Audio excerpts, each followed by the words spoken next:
Welcome back. I'm playing Warhammer 40,000 Battlesector, and today we will continue on with our faction versus faction series.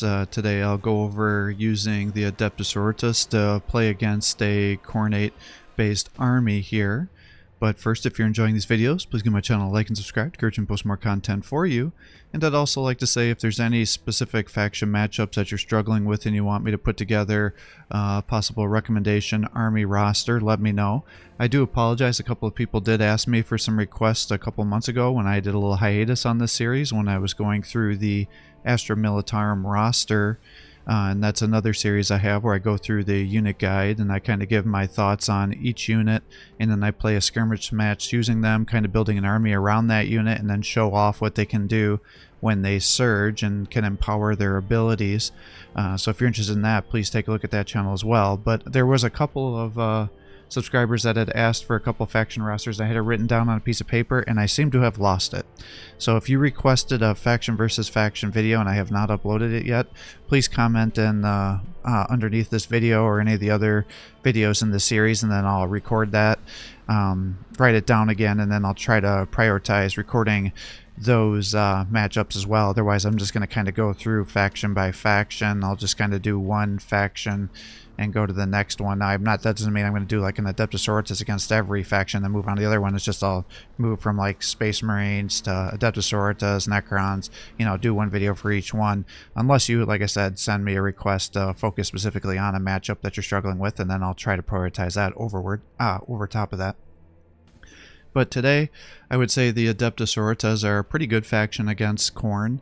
Ironically, you'll probably be doing a variant of this build if you're playing against the Tyranids as well, because your main objective, well, you really have two of them when you're facing a Khornate army, is one, you know they're going to have a lot of low armored infantry units that may or may not have a bunch of evasion, so you're going to need to be able to focus fire those guys down.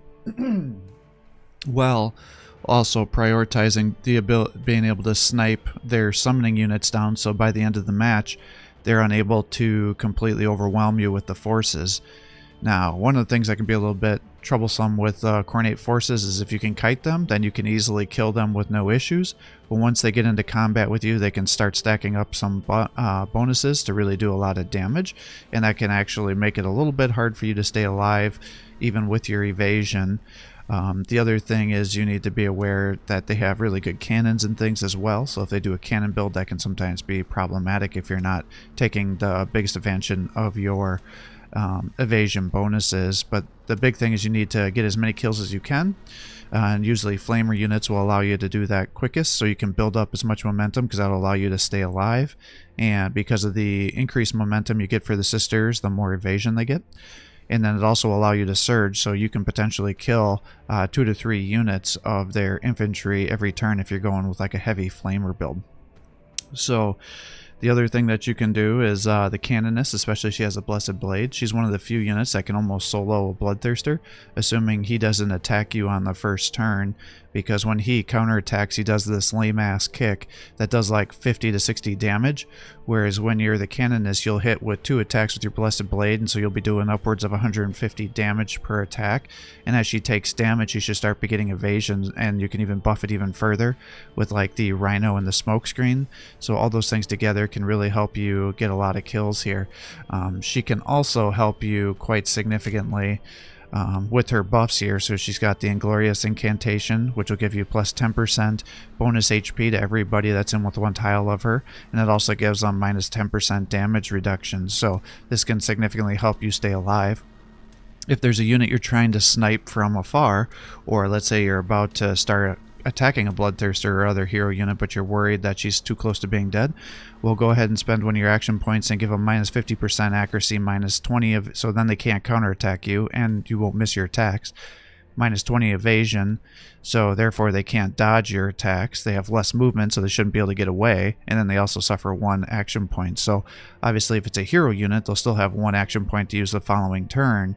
But if it is a regular unit that only has 1 action point, then effectively you can nullify that 1 unit. And if she does get killed, then when she dies, every unit from the rest of the battle on will start getting plus 50% momentum gains. So that can be huge to allow you to, again, increase your survivability and also to keep stacking up extra attacks. And then finally, she by herself has a minus 15% damage received debuff. So, you know, stacking that glorious incantation on there, now all of a sudden she's got only take 75% of the damage that would normally be done. Now the Blessed Blade is quite expensive, but it's definitely worthwhile as long as you're going to be using her to fight. If you're not, then you're going to want to just use the regular power sword. But because you have 2 attacks, you're going to be doing, like I said, 120 to 180 with an armor piercing of 8, and she's one of the few units in the game that actually has 100% accuracy. So she really should not be missing attacks.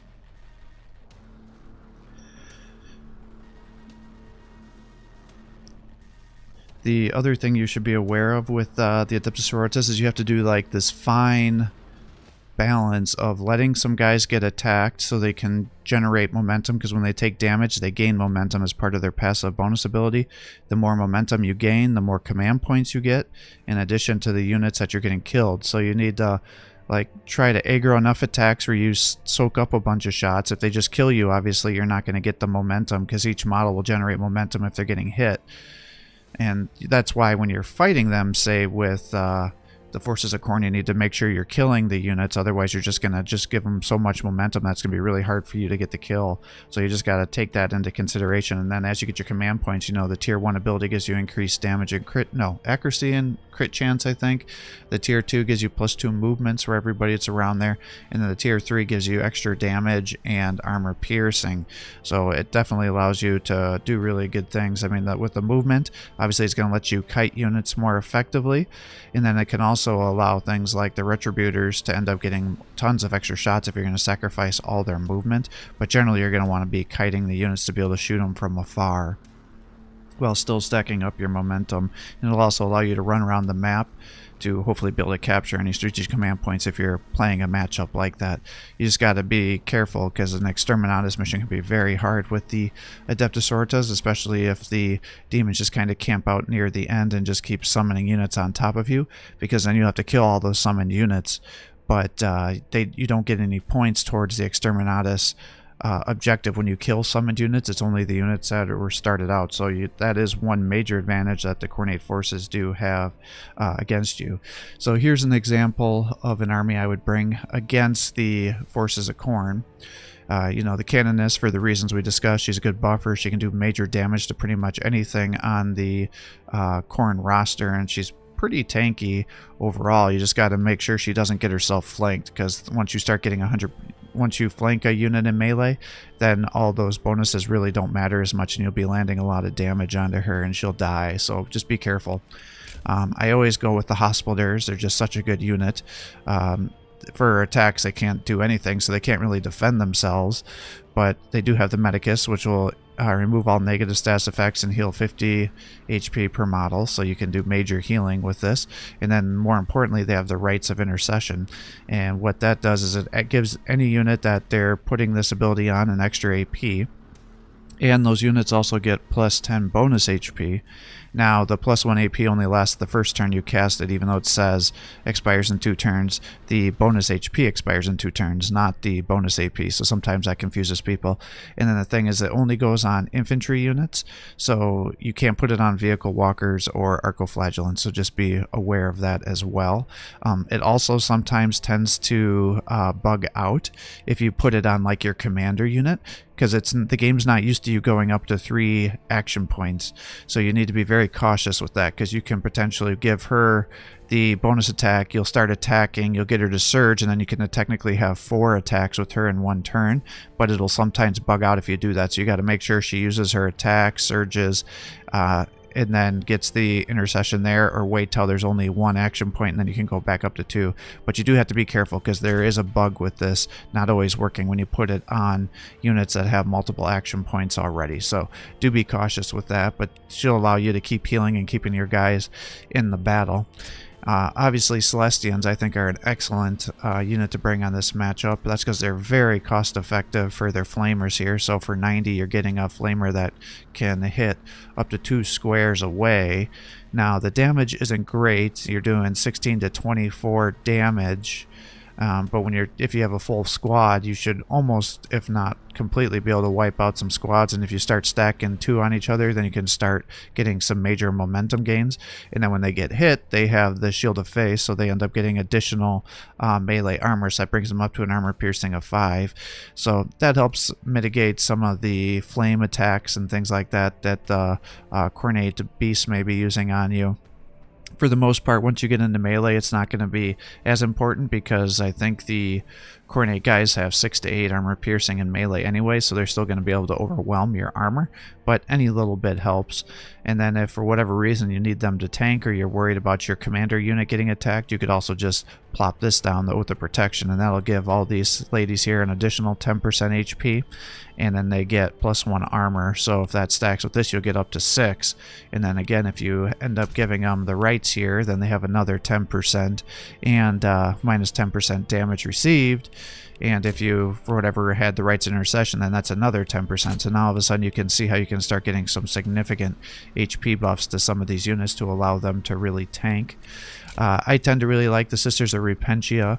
They're one of the highest damage dealing units in the game. Each one of these ones does 37 to 50 armor piercing of 7 with melee accuracy of 90, so if you happen to have a hospital nearby, you can end up using their martyrdom ability to increase their damage by 20% additional, and then they'll have 2 attacks with that buff. And then when they get killed, each model that gets struck down will give everybody within 4 tiles 5 momentum. And so that really allows you to stack up your momentum gains as well, because again, it's all about stacking momentum here. Now these guys do have the Shield of Faith, but with armor piercing of 1 going up to 2 is not really going to make a difference. So these guys are really meant to just run in, get a kill, and then maybe, or they may survive, maybe they won't. So just be aware. And if you do get rear attacks against enemy heroes or vehicles, just be aware that if the unit you're attacking does have melee capabilities, even if you're doing a rear attack, for whatever reason this is coded, so no matter where you attack a unit, they will get to counter attack you. So just be aware that you're likely going to suffer 1 to 2 model losses if you're going to attack 1 to 2 times against a unit. So that can be a little bit frustrating if you don't kill models with the attacks, which is unlikely when you have 5 ladies with these change swords with this damage output, is that even with a rear attack you will get countered, and you're probably going to lose models given they only have 50 health and 2 armor, given that they're effectively wearing just street clothes here, workout gym clothes. So be aware of that. But these are like your major guys to just run in, kill a bloodthirster, kill a summoner unit, finish off the demon princes. I mean, these guys are really just meant to charge in there and get the kills for the units you need to take out, and then just be aware that they're going to be slaughtered. The Penitent Engines are major damage dealers that you're going to have here. They have the heavy flamers for 125 points, so you're going to be using these guys to really help you just flame down all the infantry that the Khorne forces are going to be sending your way. And just be aware that if you do get them into a position where they could fight Demon Prince or somebody that has more armor, they do have the Penitent Buzzblades, which do give you the potential to do upwards of 100 to 140 damage. Now, I don't know what happens with their attacks here, but I've done several matches recently, and it doesn't seem like their melee damage is working appropriately. Technically, these guys have huge amounts of splash damage too with the Force. I mean, these guys are good at taking out medium and heavy tier infantry as well, when your flamer won't be doing much damage since it only has an armor piercing of 3. But the melee, they seem to miss a lot more than you'd expect with a 95% base accuracy, and like I said, the damage doesn't quite seem to be there.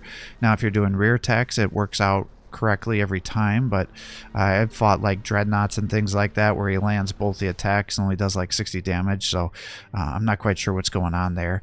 If you do need a little extra damage, then you can end up getting the torment amplifiers going as well, which will increase the damage output by both range and melee by 15%. You'll get 25% momentum gains, so if you're in a situation where you're going to be able to surge, it may make sense for you to pop down this ability, so now you're getting the more momentum and you're getting 15% additional damage times 2 if you're getting 2 different attacks. And like I said, if you're flaming multiple units, if you get your guy angled correctly, you could end up killing over 3 units. So you could almost weaken or kill Surge, And then if you're doing that a second time, you may be able to surge again, especially if you end up having your Canoness get killed, where you're getting plus 50% momentum gains in addition to the 25% that you could get with the Torment amplifiers. And then also be aware, if you're trying to stack up these guys' momentum gains to just go totally pop off here, you could also use your Sister Superior here to just give 30% momentum. But if you have both of those things triggered where you're getting plus 75 more, then that will also buff up the momentum that she's giving you there. So these are the ways you can really make these Penitent Engines just go completely bonkers. Just be aware, though, against the forces of Khorne, that while these guys can normally tank some hits with an armor of 7, given that they have minus 15 evasion, you know, once you get into combat, melee combat with the Blood Crushers or the Bloodletters, they're going to easily be able to chop this guy down and get some kills, and kill him. So you do have to have a little bit of positioning and keep this guy alive, but he can do some major work for you. And then I also really like the Seraphim here.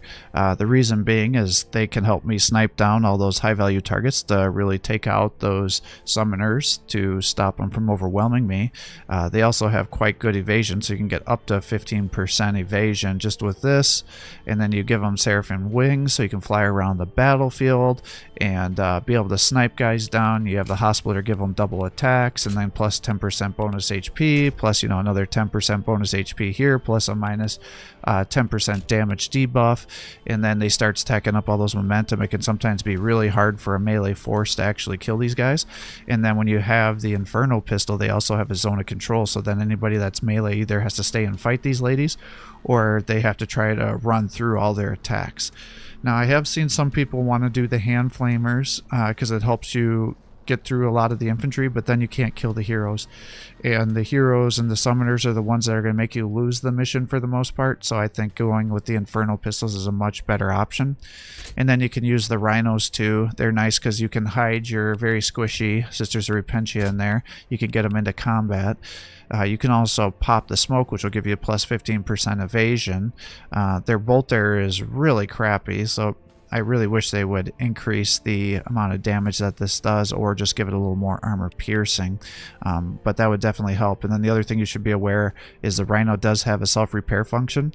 So it's not uncommon for you to jump, drive this thing in, soak up all the Overwatch, get damage, unload your guys, and then run away. And then just sit back and heal for the rest of the game, and then you just plop this guy down on a strategic command point to help hold it. Or if you have a bunch of units that are about to die, you can just literally drive this into a zone of control and then just start driving it across the front line if they have a bunch of guys teamed lined up. And then when it blows up, you can do 52 to 70 damage with armor piercing of 3 and really mess up a lot of the forces of the Khorne, because again, a lot of their infantry does not have a lot of armor, so that's a significant amount of damage, and you can easily have your infantry get in there and mop up the other forces. So that is an option for you to kind of use these guys almost as a explosive device, just to injure the unit and kind of like force a booby trap situation, similar to like a spore mine situation. So alternatives that you could do is, or that I like to bring out, as you already alluded to, is the Sister Superior. She has really good abilities. Like we talked about, she can give you those momentum and bonus HP situations. Obviously, the bonus momentum, you don't get 30 every turn, but once you get that 30, it'll stick around for the 2 turns, so that will help get you into a surge situation. And so if you surge and then it wears off, and the next, you know, you can throw another 30 momentum down, and that gives you plus 15% bonus HP to whatever unit you put this on, and then that sticks around for 2 turns. So when you're using units that can really tank for you, that can work out quite well. She also has this ability here called Faith and Fury, and when you use your abilities, it has a chance of activating it as well. Now, it says only 20%, but I find that it activates way higher than what you would think with that 20%. But what it does is, if it goes off, then all of a sudden she's going to do 30% additional damage, and she'll get an extra action point. So that can be really nice for you. 10% chance to trigger when this unit kills an enemy model. That's right. Or by using one of your abilities. So what can be nice with her is with her bolter here with an armor piercing of 3, she actually does pretty good damage with 12 attacks here. So let's say you have weakened down some bloodletters that are almost dead with your flamer. We'll have her come down here and then start picking off models.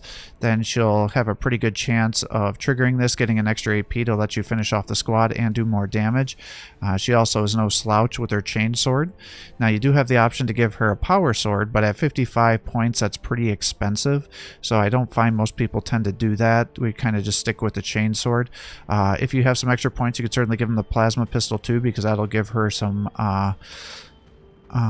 reaction fire if she gets charged, since it is a pistol, and that could be enough to potentially suppress a Khorne unit that's charging into her. But for the most part, again, just her standard kit is pretty reasonable. And then her last ability is the Battle Sermon, and this can be really nice because it's an AoE buff for your units, and so you give everybody within 1 square of her plus 15% range damage and plus 15% melee damage. So again, you start stacking this up with your Sisters of Repentia, start putting all this stuff on your Penitent Engines, your other Flamers here, your Canoness, and now all of a sudden you can see how you can get just some totally ridiculous buffs with this Sister Superior. Sometimes what people do is they'll just bring a couple Sister Superior instead of the Canoness. That way if the Canoness gets killed, doesn't get focus fired down, and then you have 2 Sister Superiors buffing everybody else up. So you just have to know what your play style is to know what's going to work best for you. The other thing that I tend to see a lot of people bring out is the Immolator, and certainly it's not a bad option. You know, you get this heavy flamer, it's got decent movement, it has some transportation capabilities, and then every 2 turns you'll have a heavy bolter that's able to do decent damage against everything on the Khorne roster. So you can generally get these guys to pay for themselves or almost pay for themselves depending on the situation, and they can tank some hits. The big thing is you just got to be aware of that it is volatile, so when it blows up it can damage the guys that are around you, so just be cautious of that. Units that I don't tend to bring for the most part are the Exorcists, and that's because even though they do 52 to 70 damage to the primary unit they hit, they only do 26 to 35 to the splash damage here, so it's not enough damage for you to be able to get kills, and so you have to fire tons of attacks with these guys before you're going to be able to get them to pay for themselves. So that tends to not work out well. Now they do have the free bolter attack, and then you could also use the Hunter killer missile, which can be really nice to help you snipe down units, or if you get these guys to be able to empower, then you can turn this into a very powerful missile strike to help you snipe down units. But generally at 240 I don't find that these guys tend to pay for themselves. I really like the Celestian Sanker Saints, but I would argue that against the Khornate forces, these ladies, you may bring 1 or 2, but more than that tends not to pay off. And the reason for that is because the Khorne forces have just so much armor piercing, they're able to just cut through these ladies pretty easily and get to your units. So I tend to either bring 1 or 2 or none at all. Likewise, I guess you could bring the Paragons, but I have not found that I get them to pay for themselves enough. You know, you could really bring any of the weapons. You know, the heavy bolter's decent against infantry. The flamer will allow you to start stacking things up. You've got the Paragon Warblades, and then you have these guaranteed hit for your grenade launchers, but having it go on a 3-turn cooldown, you know, you're only going to be using these probably twice during a mission, and you have to use 2 of them to be able to squad wipe a unit unless it's been weakened by the flamer already, or if you're just using these to weaken somebody up to help a flamer gain momentum. It's just for 200 points, I think there's other things I'd like to do, but for the Warblades, you know, having 3 of these guys hit for, you know, 45 to 60 with a little bit of splash, these guys can do some good damage. But again, once the bloodletters and things start to get into combat with these guys, because they have such high armor piercing ability, they tend not to be able to tank the hits very well. They can tank and do pretty good damage against the hellhounds that the Khorne forces can bring, but for the most part everybody else is going to be able to kill these units pretty quickly, and once they start dropping off on their damage, then it can really hurt you. Likewise, I tend not to bring Retributors either, because the whole thing with them is just to be able to use the Storm of Retribution, which sacrifices your movement to get additional damage. But the whole thing is you need to be kiting guys to be able to get the kills. Now, these ladies can do significant amounts of damage for sure, but I tend to find that they can't quite squad wipe a unit that's at full health, and I don't want to sacrifice their movement. And they're also quite expensive, because the other options you could give these ladies heavy flamers, and then these become some of the most powerful flamer infantry in the game, even more so if you sacrifice their movement here. But for the most part, you're not going to want to do that, because then they're easily going to get themselves killed. And I can get a 90-point flamer here compared to a 140-point flamer here.